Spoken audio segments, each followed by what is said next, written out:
Pour réussir en cuniculture ou en production animale en général, vous avez besoin de plus de connaissances. Les Anglais ont dit knowledge is power, c'est-à-dire la connaissance, c'est le pouvoir. Celui qui connaît a le pouvoir. Je vais dans cette vidéo vous présenter 4 faits observés cette semaine chez 4 cuniculteurs différents et ensemble nous allons tirer des conclusions. Mon nom est Bertrand Adix, ça tu le sais déjà. Je suis promoteur du Eden Farm Group. Je suis celui-là qui, pour des questions de production et nutrition animale, a la charge de te conduire vers l'excellence.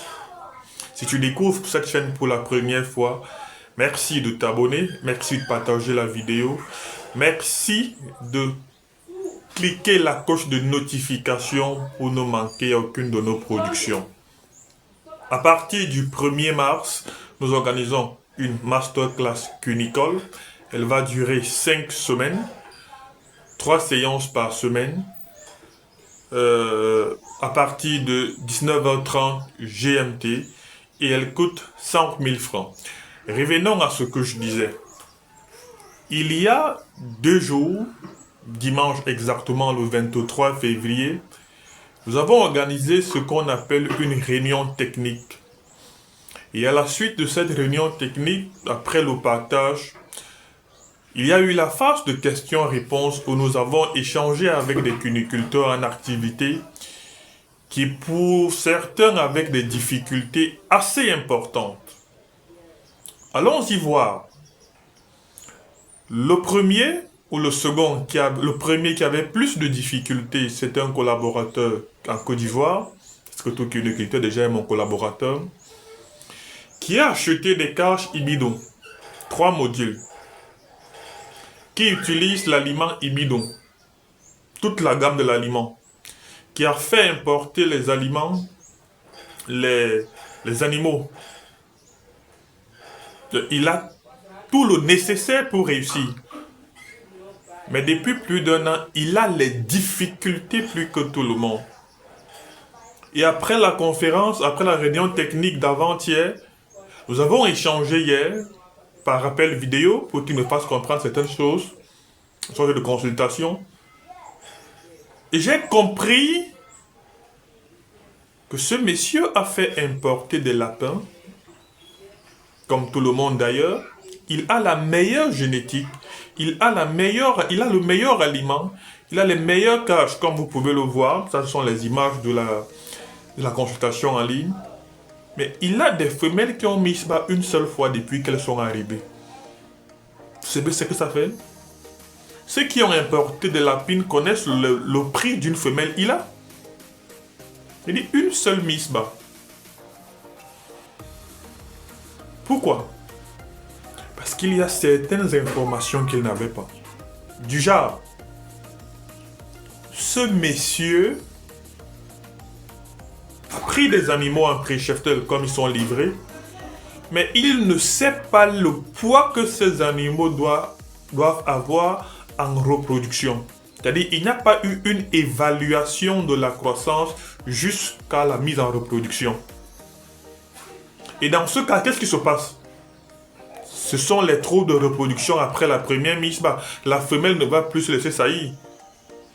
Ou si elle le fait, les mises bas seront entre 2 et 3 ou plus 4 lapéraux.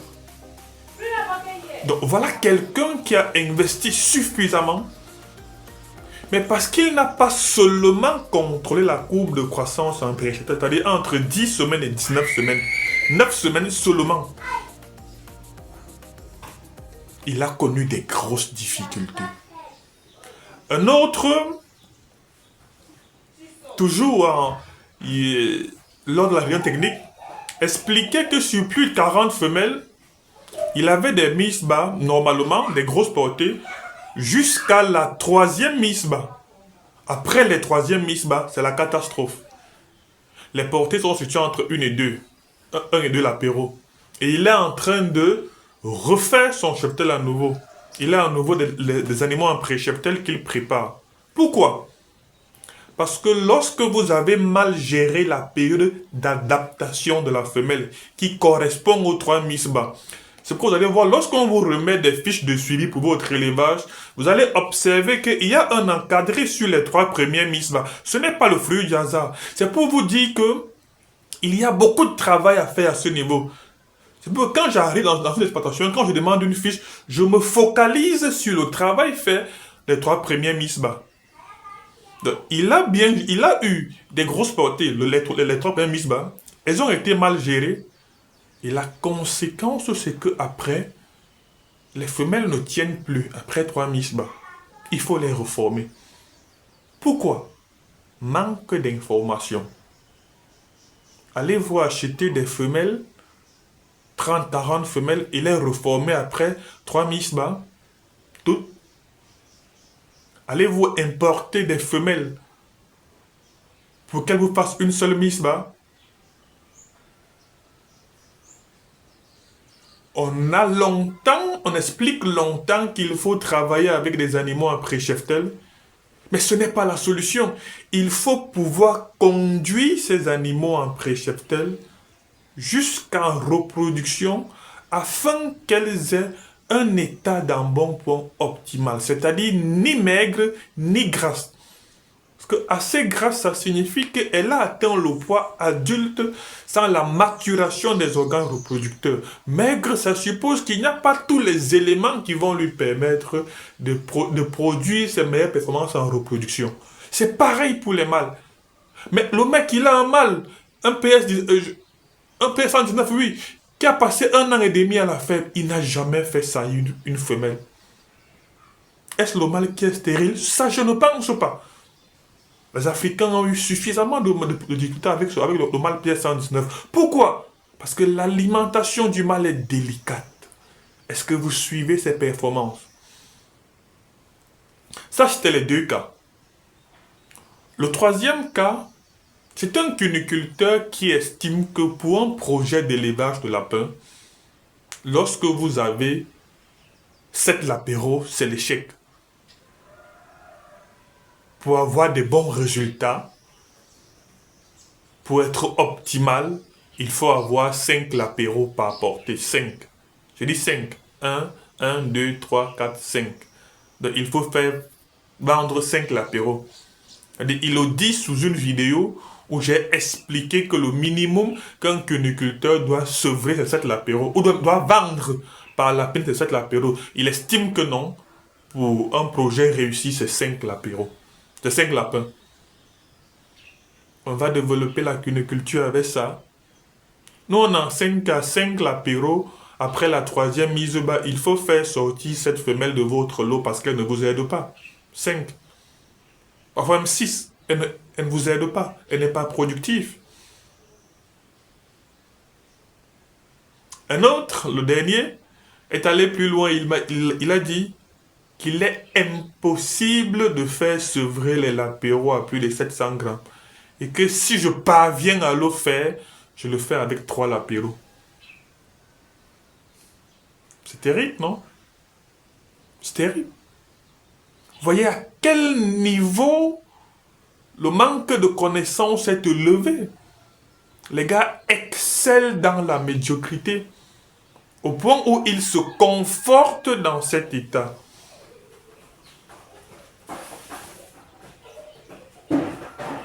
Le poids des lapéraux n'est pas le fruit du hasard.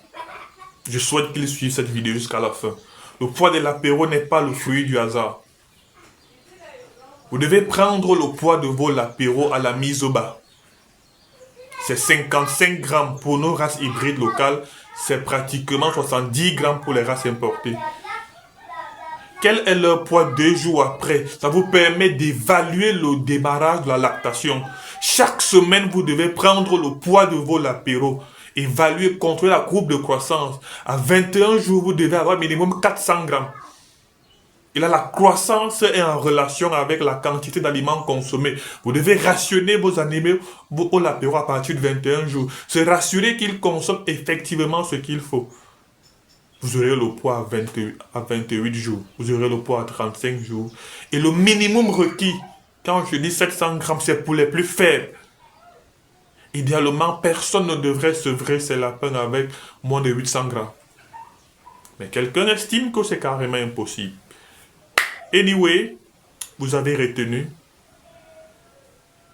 Je suis en train de travailler avec certains qui sont un peu plus forts que moi. Non, c'est certains qui ont plus d'expérience que moi pour la préparation de la formation qui débute lundi. Je travaille avec quelqu'un qui a près de 4000 apéros produits actuellement. Et jusqu'à 21 jours, il n'y a eu aucune mortalité, 0% de mortalité sur plus de 4000 apéros à 21 jours. Et les précédentes banques, il est parvenu à obtenir 2% de mortalité en engraissement, jusqu'à 1,5% en maternité, après avoir bien préparé certains éléments que je vais partager également avec vous. Donc, on prend des dispositions pour vous apporter quelque chose de très costaud à partir de lundi. Lundi 1er mars. Si vous n'avez pas encore réservé votre place, faites-le urgemment parce que ça va cartonner fort, les gars. Ça serait du très lourd.